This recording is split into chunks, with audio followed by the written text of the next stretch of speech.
Good afternoon, Free From an Allergy community, and welcome back to another virtual show. I'm so excited for this session as I know many of you have expressed a high amount of interest in FODMAPs. What are they? What is the difference between low FODMAP and just FODMAP?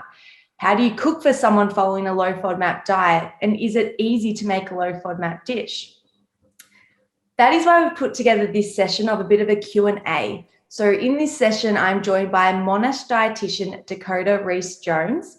She's a research dietitian working between the Department of Gastroenterology and Hypertension Research Laboratory at Monash University. Her time is spent working between the low FODMAP group on all sorts of projects and coordinating clinical trials that are exploring ways of reducing blood pressure through fibre and the gut. And then on my other side, I have Coles ambassador and former MasterChef Courtney Roulston, who has actually joined us for a few of the virtual shows now.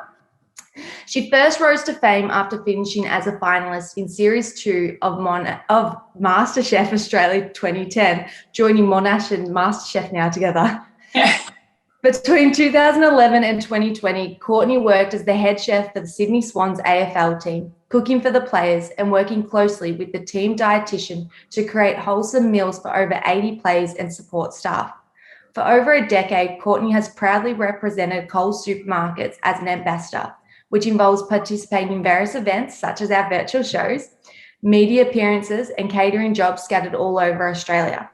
Having participated in MasterChef Season 12, All Stars Back to Win, Courtney now hosts the very popular Network 10 cooking series, Farm to Fork, which focuses on Aussie farmers and seasonal produce.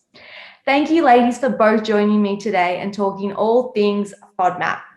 So to get started, Dakota, I might ask you the first question.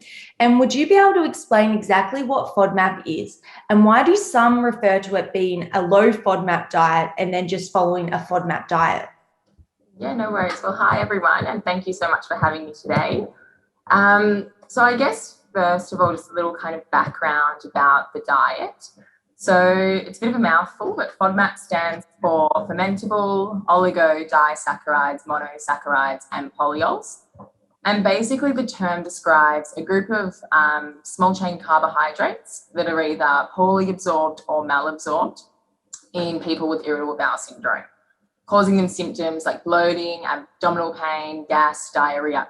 And so I guess there's a lot of information and potentially misinformation about FODMAPs, particularly in relation to other conditions that aren't IBS, but the bulk of the research at the moment, not to say there will be different research in future, but at the moment, FODMAPs are for people with irritable bowel syndrome and a low FODMAP diet. So FODMAPs are found in all sorts of foods. You can't really pick it. It's vegetables, fruits, processed foods. It's like healthy, unhealthy, they're everywhere. But some of the more commonly known foods that are high in FODMAPs are onion, garlic, wheat-based products, some dairy products, and some vegetables like cauliflowers and mushrooms. So the low FODMAP diet is it's trying to figure out what you're intolerant to. So it's a 3-step process. The first step is low FODMAP, where you swap those high FODMAP trigger foods to low FODMAP alternatives. And this is only intended for 2 to 6 weeks. So the strictest phase of the diet is not supposed to be long-term by any means. Then once you've had a reduction in symptoms, hopefully you have, after this, you reintroduce those high FODMAP foods to then identify and isolate the foods that you can't tolerate. Then the next stage is the personalisation phase, where you can take your own version of the low FODMAP diet. So this basically means you might be on a version of the low FODMAP diet where you're actually including onion and garlic because you can tolerate that, but you're not having the cauliflowers and the mushrooms and that kind of thing. So that's your personalised phase. And I suppose one really important part of the diet is it should be ideally followed under the supervision of a dietitian. Any restrictive diet really should. However, they can kind of figure out how strict or not strict you need to be. So then when we look at, I guess, people referring to low FODMAP or FODMAP, I don't know, I personally think that there's no real definition to this. These two words can really be used interchangeably. Yeah. When we are talking about low, this might mean that people are in that stricter low FODMAP phase where they are kind of eliminating as many FODMAPs as possible. And then when people are talking about maybe when they're just saying FODMAP, that might be when they're in that third phase or their more personalized phase. So I'm not too familiar in terms of like there's no strict definition. However, that was kind of my interpretation of that. Yeah. Okay, that makes sense, because I think you always see people talk about like low FODMAP and then they're talking about a FODMAP diet. And it's like, what is the difference of it? Yeah, from my point of view, there's no, well, from Monash's point of view, that's not like, there's no definition. However, that's probably what people might mean. Yeah, referring to. And I forgot to mention also, Courtney, at any time, if you want to jump in or ask what Dakota's saying and vice versa, when I ask Courtney questions, please go for it. Yeah, I was just really glad Dakota explained what FODMAP stands for. I didn't have to do that. It is a mouthful. It really is. Yes. Important. Well, I guess my next question then, so Courtney, if I come over to you, we all know I'm a sucker for your recipes. We've done a cook along before. We're going to be doing one very soon for FODMAP recipe. And you've continued to provide amazing, yummy meals for our community that are quite easy and low budget as well, and just child friendly. What I love, though, is how simple they are. My question, though, to you is, how do we get the garlic and onion flavors in meals without adding garlic and onion? Because I think that provides so much taste. But as Dakota mentioned, they're quite high in FODMAPs. Yeah, they're probably, look, I'm not going to pretend to be an expert in FODMAP, but I've obviously been cooking for 15 years and do jobs where I have to cater for low FODMAP, celiac, whatever it might be. And garlic and onion is probably the trickiest thing.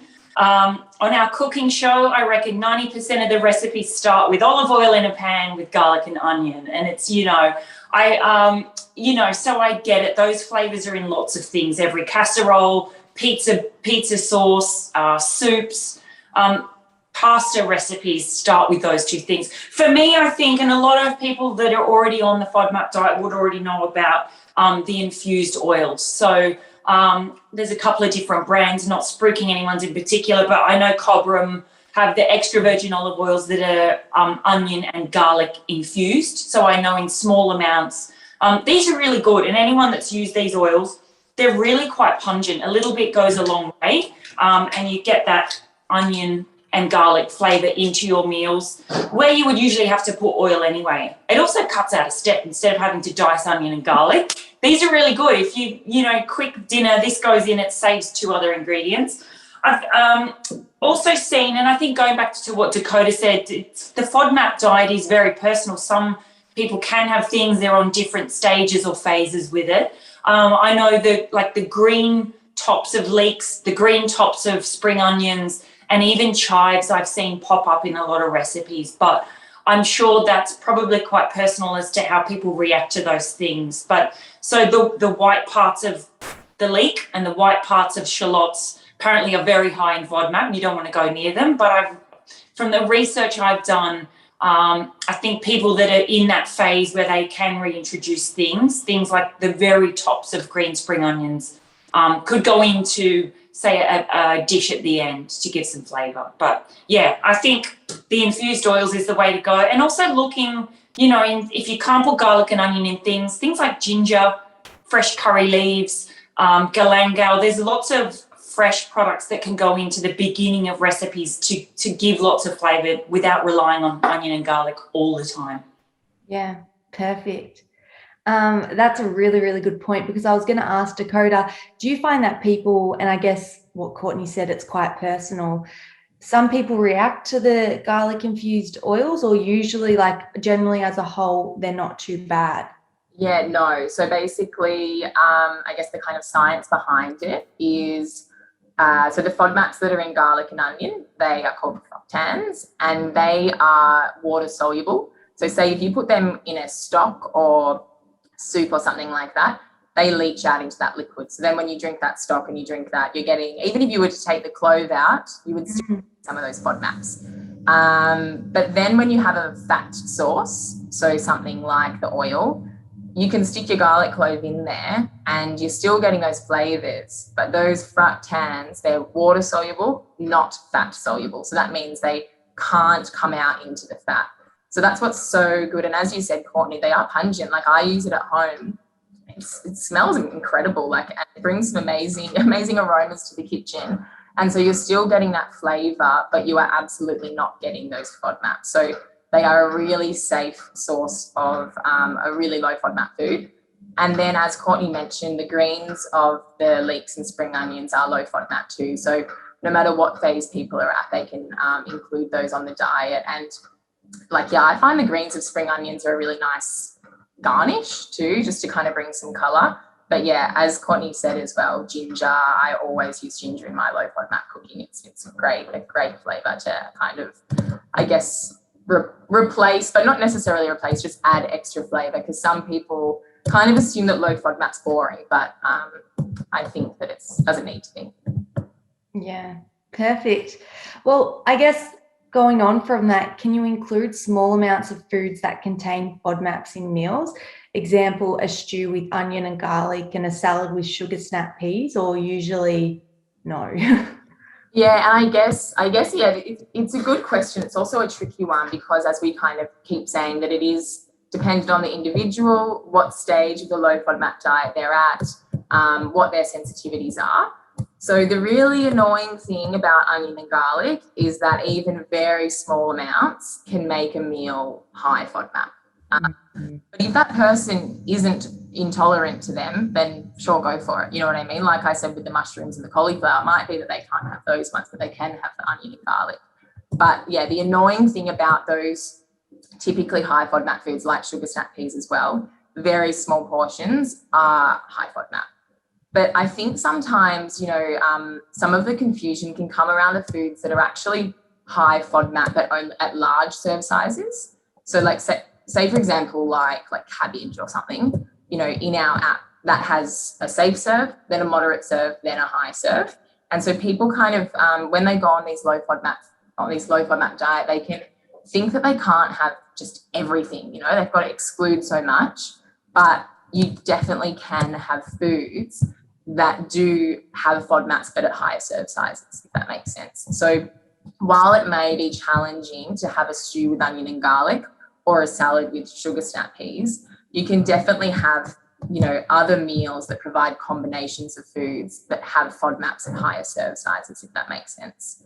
But as I mentioned, yeah, it's really important to know where the person's up to in their low FODMAP phase. Are they what they're sensitive to, what they're not sensitive to, and then how you can best accommodate that. So I guess my next question is, Courtney, obviously you've had to accommodate for various different intolerances and most likely FODMAP, well, you had said before you had. How best do you prepare for this? And do you create a separate dish, or it's like, no, everyone eats the same and you just modify it? Yeah, look, I've been catering for years, and it's, allergies are just becoming more and more present, whether it's celiac or FODMAP or gluten-free and I think for me as a cook, I know lots of chefs can kind of be like, oh, it's a nightmare trying to navigate these intolerances. But for me, I always put myself in the seat of the person dining or eating the food, because that is also me at some point. So for me, I try and look at it and go, right, there's nothing worse than food envy. There's nothing worse than looking at everyone else and looking at what they're eating, and you're like, this chef's just put together, something with no flavour. So for me, I always try and put myself in the person that's sitting in the room with everyone else. So for me, over the years, I've tried to make it so if there's an intolerance, like we've got, say I'm cooking for the footballers, I cook for 80 footballers, 4 of them over the years are gluten-free, a couple of them are veggie. So I'll try and accommodate and make dishes that are suitable to their intolerance, but as close to what everyone else is eating as possible. So say all the boys are eating chicken schnitzels, and I've got 3 boys that are gluten-free or FODMAP and can't have the wheat coating on the chicken. I think you just look to, and I always like to focus on the positives of what you can have. I think there's so many foods with FODMAP and low FODMAP that you still can eat. So instead of putting wheat on the chicken, I'd go, okay, I've got 4 FODMAP chicken schnitzels to make. How can I make them tasty and look like the original chicken schnitzel? So I would just look to things that I've got, things like almond flour for a coating on the chicken, things like cooked quinoa, things like sesame seeds. I would make a crumb out of that. It's probably actually nicer than just putting breadcrumbs on chicken, to be honest. So for me, yeah, obviously with the safety of, preparing the food away from garlic and onion, obviously, so it's prepared safely. But for me, I would try and make the dishes as close to what everyone else is eating, so no one feels left out. I think that's, you want everyone. We've seen for years, vegetarian options were pasta with tomato sauce on it, and that was it. And I think we're better than that. We can be more creative than that. So, yeah, for me, I do obviously prepare the dishes separately, but I try and create them to look as much as the original as possible, just with using the substitutes, leaving out garlic and onion, using the oil. If I was doing a curry, I would just use the garlic oil, cook off things like curry leaves and ginger, and I would give that to everyone because it's still going to taste delicious. Use a little bit of coconut milk, some FODMAP-friendly chicken stock and chicken, and I would go that way. Yeah, and I really like that because I think it's important.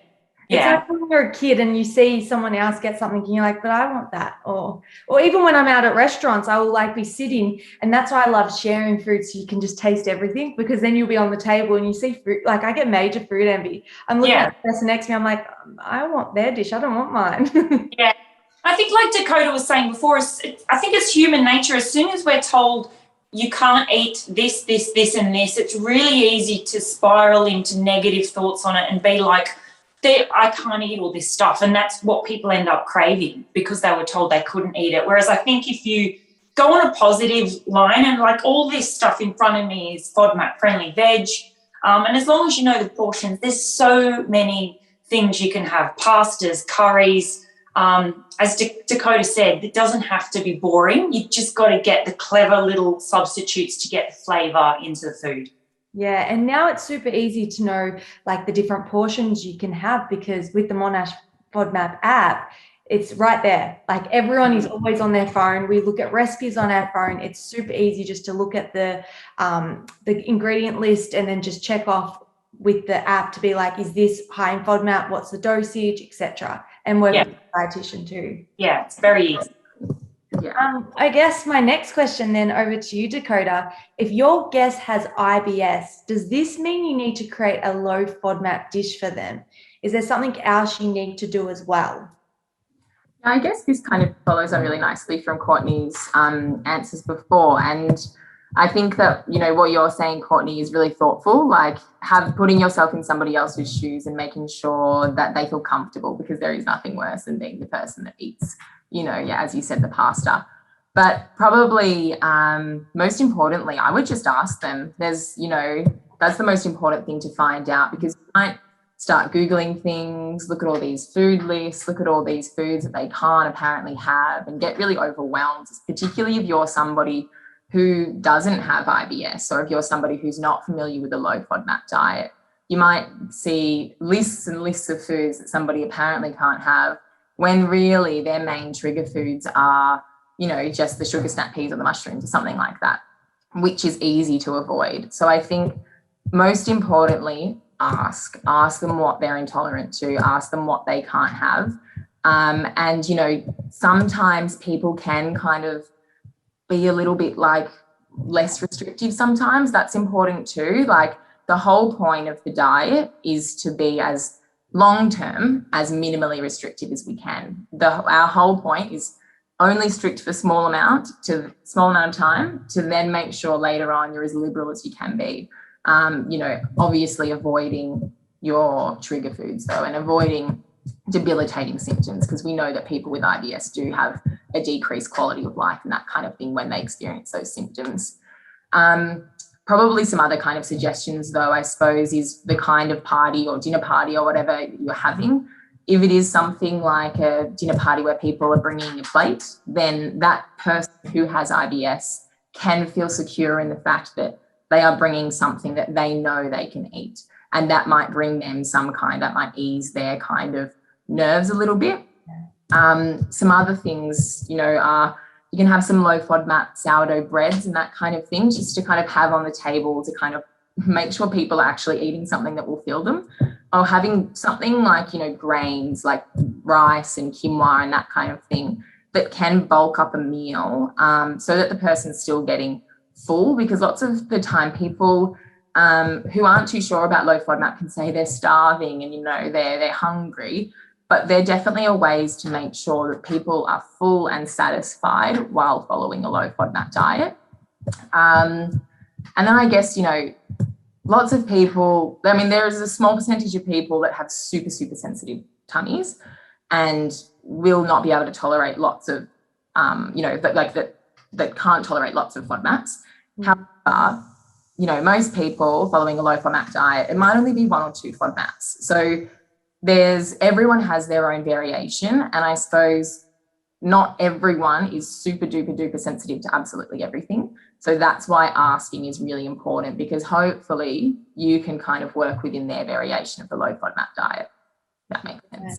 And then I guess if someone is like, they cannot have garlic or onion and they've told you that, I guess you would need to treat it like a food allergy, or if you had celiac disease, like really cook carefully in order to avoid those things. Yeah, I suppose it's an interesting question, because food allergies versus food intolerances, and then celiac disease versus food intolerances are handled very differently. And I suppose, Courtney, you would be well aware of all this stuff with all your catering, but food allergies is an activation of your immune system when you have even the tiniest amount of a protein of a food. Then when you have celiac disease, which is an autoimmune condition whereby when you ingest gluten, basically your body reacts abnormally to it. It sees it as a foreign body, and then it starts to damage the lining of the small intestine, which has really long-term health consequences. As do, food allergies, the symptoms that they severe can be life-threatening. So those two are medically treated very differently. Whereas when we have someone with IBS and food intolerances, it's more of a digestive issue. It's not so much an activation of their immune system like, the gluten with celiac disease or somebody with a peanut allergy. So even though, yes, we want to be very mindful of people, if they can't have garlic and onion, we want to respect that and we want to make sure that we're catering and accommodating that. With, say, celiac disease, if you have chopping boards, then you're chopping bread on it, you have to have a separate chopping board for somebody with celiac disease. If somebody's following a low FODMAP diet, and they can't have wheat, you can still use the same chopping board kind of thing as somebody on the low FODMAP diet. So while yes, you want to be very mindful of somebody's food sensitivities and intolerances, it's not doing the exact same damage from a medical point of view as those other food allergies and celiac disease. However, yes, of course, you want to be respectful and make sure that you are, being really mindful of what they're sensitive to and then how you can best adapt things, e.g. the garlic-infused olive oil is a really safe bet and makes the flavours still really nice. Perfect. No, that's a really good description, because I think a lot of people get confused between allergies and intolerances. And then we just recently had a virtual show on celiac disease because the community were asking for it, and we had some medical researchers on there, and it was quite fascinating to see like how complex celiac disease is and how life-threatening it can be long-term. Yeah, so I suppose, with celiac disease, where the nutrients are getting absorbed just gets damaged. So, you've got calcium, iron, all these really key nutrients that if you eat gluten, then are at risk of not getting absorbed if you're continuing to eat gluten long term. Whereas, with IBS, it is a different condition. You can't test for it as well. With celiac disease and allergies, there are medical tests that you then get diagnosed with. With IBS, it's a matter of ruling out those and then going on an elimination diet. So for lots of people with IBS, they've been struggling for years trying to figure out what they've got, what's wrong with their digestion and that kind of thing. So even though medically it's handled very differently, and you do need to be strict in some respect, it's definitely not the same. Yeah. Well, I guess, Courtney, I know that you provided some amazing celiac friendly recipes at our last virtual show. Would you be able to give us a bit of an idea or just name a few quick and easy dinner recipes that are low FODMAP that are your go-tos? Okay, I guess because we're in winter at the moment, that's probably forefront of my mind. So I've mentioned curry about 75,000 times now. But I think, as I said, using ginger and the garlic oil. So I think chicken curry we love at home. It's pretty quick to make. It's pretty budget friendly. And I think probably for everyone in Australia right now, everyone's spending more time at home, kids are at home and less money to spend on food. So I think curry's a good one, and obviously soups are great, whether it's tomato-based soup or, again, I know there's a few different brands of low FODMAP approved chicken stocks. They add so much flavour in. You want to get flavour into a soup, some fresh thyme, some chicken stock, poach your chicken breast in the actual stock, shred it up, add in carrots, any of your FODMAP-friendly veggies. I think a big bowl of soup is so good on a winter's night.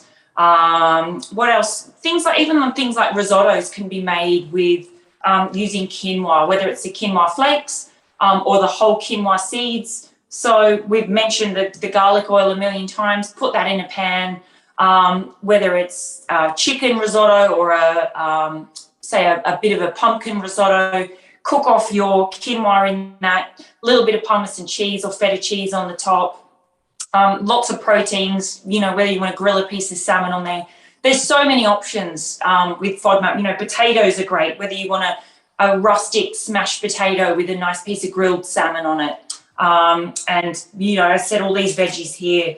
There's so many options to do. It's just, I think the key is just knowing those few little substitutes of, what gives flavour to a dish, and then from there you can go, I can do a risotto, I can do a soup, I can do a curry, I can do a salad, but I know I can't put snow peas in it. I know I can do a stir fry, but look for a low sodium or a tamari soy sauce. Obviously don't put honey in it as a sweetener. Things like carrots are really sweet. So if you add grated carrot into a bolognese or to a soup, you don't need to add honey, which you're not allowed to have in FODMAP, but you can get sweetness from vegetables. Capsicums are so sweet. If you just eat a capsicum raw, you taste how much actual sweetness you get naturally from those vegetables. Yeah. There we have stir-fry soups, risottos with quinoa, grilled salmon, any grilled proteins. We've mentioned flavourings a lot, but some nights at home we just love nice plain food. Some nights it's nice to just have a piece of grilled fish that's just got a little bit of olive oil and salt on it with a wet lemon wedge on the side. I think sometimes people think because I cook for a living that everything's fancy, every night is an elaborate meal. It's not. Some nights we really love just a plain, some veggies chucked in the oven and a grilled piece of chicken or fish. It's really nice to just have that sometimes and just taste the actual ingredients.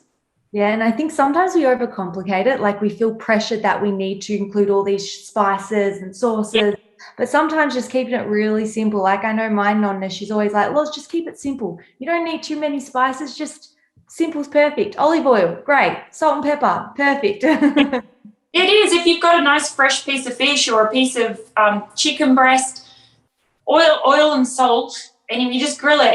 It's so tasty. You're right. You don't need to get the spice rack out for every single recipe. Yeah, perfect. I'm hungry now. I'm starving after all of this. Tell me about it. Every day you're writing, cooking. I'm surrounded by food, and especially in lockdown and during COVID. I want to track out to the fridge. I'm just there every 5 minutes. Yeah. Well, I guess lastly, Dakota, do you have any tips on how you could navigate when eating out while following a low FODMAP diet? Yeah, and I think eating out is one of the things that causes people with IBS or those, following a low FODMAP diet so much stress. Mm. I guess potentially unnecessary stress. And, it's important for people to go out and live their life. This low FODMAP diet, even though, we have our 3-step process and ideally, we follow the steps in that order.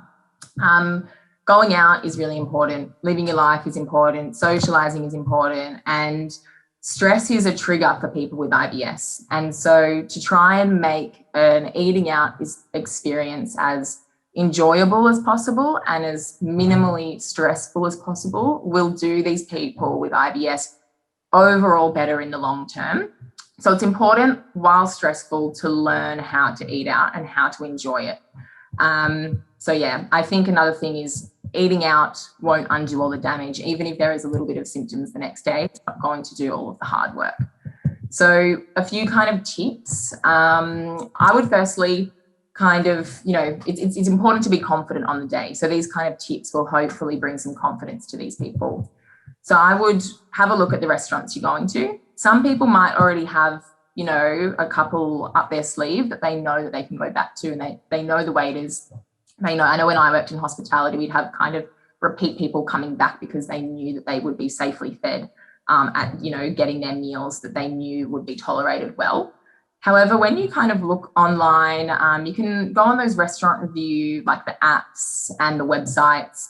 You can put in filters for FODMAP now. So you can put it, the restaurant has probably said, that's not coming from Monash saying they are certified low FODMAP.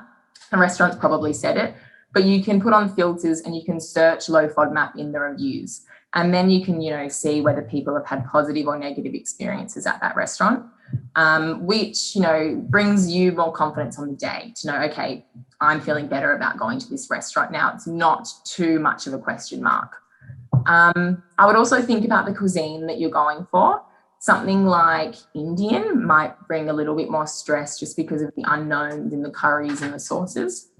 And something like, a pub, I'm a sucker for a pub, can still be a fancy pub too, but that might be something where you can do, as, Courtney was saying before, just like a piece of fish, piece of meat, and your veg kind of thing. So think about the cuisines, think about what you're going for, and then most of those high FODMAP foods can often be found in sauces and marinades. So if you're going to get those foods, you might like to put them on the side, and that way you can decide the kind of dose that you're having. Once you've decided on your restaurant or your cuisine, I'd call ahead. Make sure, if you feel the need to, I guess, you don't need to do these things. This is just little tips.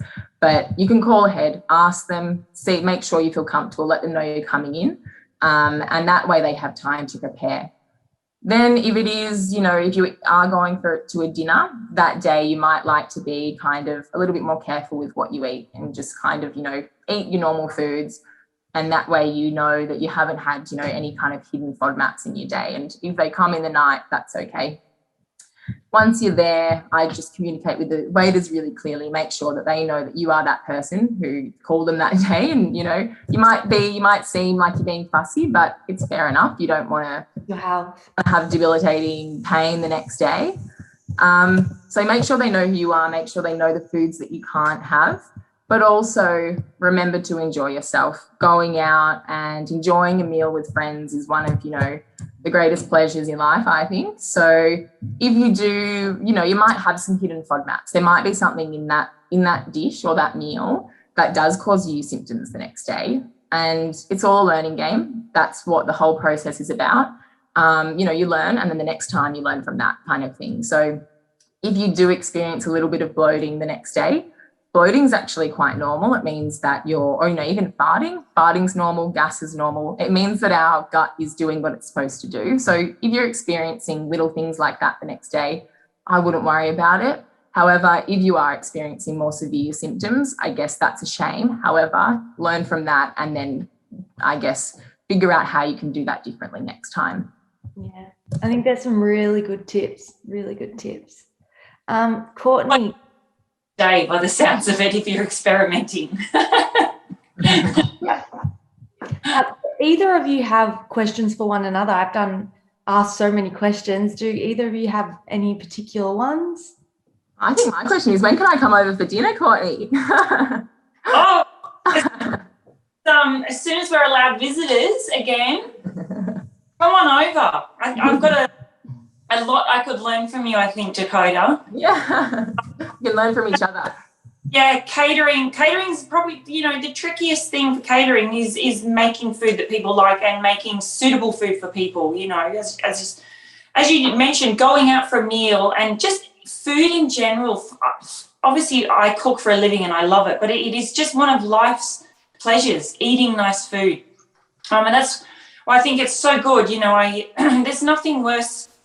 I could think of nothing worse than people that are on low FODMAP diets or, feeling like they can't go out, feeling like they can't enjoy food, feeling like they're missing out, which is why I think this virtual show is so important, because I think food brings so much joy to people. It's really good to focus on still enjoying it, still going out, and still really getting lots of joy from eating nice food. Exactly, I agree. Well, I guess to end our conversation, I wanted to play a little game and actually test you, Courtney, on how good you are at thinking on your feet with food creations. Oh, right. Am I going to get eliminated if I fail? There's like a little button and you press it and you're just done. Elimination. Yeah, it's going to be like, what was the show I watched? I think it was I'm a Celebrity and they got flung in the lake. Is that going to... I'm out. All right. Well, Dakota, I want you to list 4 ingredients that are low FODMAP. And then, Courtney, I want you to think what dish you would make out of it. Oh, right. Okay, I like it. All right, well, we've gone with maybe some foods that we've spoken about, okay? So we were talking before about chicken. So you're saying that you like chicken, so maybe we'll do chicken. That's a safe one. And then what else have you got in front of you there? We've got potato, capsicums, potatoes, lettuce, coconut, orange. So we'll go carrot. I think you've got some carrots there. Potato. Of them. Kale, and then chicken breast. They're all very low FODMAP foods. Okay. All right. I'm glad we're doing this at the end of the talk, because like Dakota, you were saying you want to come over for dinner, but I feel quite inspired now that we've talked about all this stuff as well. And if this was done at the beginning, I think I would have failed this dismally. All right, I'm lucky. We've mentioned lots of things already along here. So chicken, Dakota, you mentioned that you sucker for a pub meal. So I think Australia's #1 pub meal, other than a steak, has got to be the chicken snitty. So chicken schnitzel, obviously, to make it low FODMAP, can't put wheat on it, but as I said, there's lots of things we can use. I think almond flour is a great sub for wheat flour. Cooked quinoa gives a really lovely nutty texture to use in crumbs, so you just cook it, put it on a tray and let it cool, and you can coat fish or chicken in that. So yeah, I would do chicken snitty with a quinoa, almond, sesame seed crumb. What would I do with the potatoes with that? There's an Irish dish called colcannon, so it's basically mashed potato with sometimes cabbage or kale or shallots put through it. So I would chop up the kale, you put that in your mashed potato. I'd use some olive oil like the Greeks do with their mashed potato, and carrots just done in the oven. So there's one pub meal: chicken snitty, roasted carrots with a FODMAP friendly colcannon mash. I've mentioned curries a million times. All those things are great in curries. Potato, chicken, kale and carrots are all great done in a curry. So make sure your curry mixture is low FODMAP, or just use whole spices. You can make your own curry mix from cumin, coriander, garam masala and turmeric. You've got those at home and they're all FODMAP friendly. Use your garlic oil. Little bit of, I know coconut's one of those things you can have in portions. So chicken stock, bit of coconut yogurt on the top, delicious winter curry. What else can you do? Potatoes are pretty good. You can do lots with them. You could do like a stuffed baked potato. Bake your whole in the oven in foil till they're nice and soft. I'd make a coleslaw from the carrot and the kale, just chop it up nice and fine. And then I'd mince up the chicken breast and just cook a bit of not like a stir fry, like you would get a jacket potato. So maybe cook that down with a FODMAP friendly tomato sauce in your chicken breast. And I know FODMAP, we can have cheese, so I put a bit of grated cheese over the jacket potato. I could, well, Definitely coming over for dinner. I was only expecting one. Courtney, you've thrown like 3-4 different recipes at us. That's amazing. You win this game. You win. You won't be eliminated. No cannon's going to fly you out. No. I'm the youngest of 6 kids, so cooking from what's on hand, kind of fridge-raid recipes, it's in my DNA. It's how I was brought up. You know, mum made dinners from whatever we had on hand, so we had to be creative. But there's so many things. As I said, I like to keep it positive. Potatoes are a great base for things like fritters. So you can mix mashed potato with some quinoa and put grated carrot into that. Put some things like thyme, parsley, lemon zest. Cook off some fritters in a pan and just have that with grilled chicken and your grilled carrots again. So many things. Stir fry. Chicken's great in a stir fry. I know you think potato might be weird in a stir fry, but I have actually seen Kylie Kwong does this really traditional stir fry done with potatoes. She cuts into matchsticks. So I would chicken nice and fine, potato into matchsticks, cut your carrots nice and fine, maybe put that in with some almonds, have a really nice stir fry served on some steamed quinoa or steamed brown rice. There we go, loads of things. Soup, curry, pub chicken snitty, some fritters, done. Or as I said before, there's nothing wrong, as your nonna says. Oil, salt, grill the chicken, put the potatoes, carrots in the oven, roast them, put the kale in there and make some kale chips. Nothing wrong with a dinner that doesn't have a million spices in it as well. Yeah, perfect. Do I pass? I'm hungry. You won. You win. Safe. You're not being eliminated this time. We just for a FODMAP restaurant. There you go. Well, Dakota and Courtney, it has been a pleasure to speak to you both about all things FODMAP. I know the Free From an Allergy community will benefit and gain so much insightful information from this session, and no doubt be inspired to lift up their chef skills in the kitchen, and hopefully are at ease now knowing that if you do have a low FODMAP guest, you don't have to feel stressed and cook a separate meal. You can just adjust as well with different little options. So thank you both again, and remember, Free From an Allergy community, we have more sessions being released daily, so check back in and continue learning more about FODMAPs. Thank you.